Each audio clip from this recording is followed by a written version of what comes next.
মানসিক প্রশান্তি খুবই গুরুত্বপূর্ণ একটা বিষয়, অথচ আমরা এটাকে তেমন গুরুত্বই দেই না। যদি এই প্রশান্তির বিষয়টা এক একজনের কাছে এক এক রকম।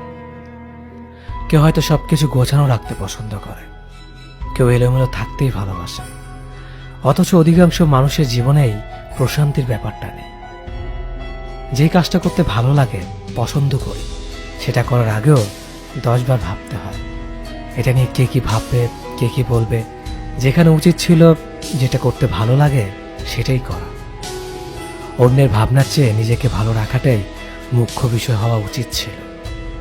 তাই বলে কোনো অনৈতিক বা খারাপ কাজ করার কথা বলছি না। সবাইকে ভালো রাখার চেষ্টায় আমরা নিজেদের ভালো রাখতে ভুলে যাই। যে জিনিস আমাদের নিয়ন্ত্রণে নেই সেটা নিয়েও আক্ষেপ করি। যারা আমাদের ভালো রাখতে চেষ্টা করে তাদেরকে গুরুত্ব না দিয়ে লোকে কি ভাববে ভেবে মাথা নষ্ট করি, আর প্রশান্তির জায়গায় অশান্তি টেনে আনি।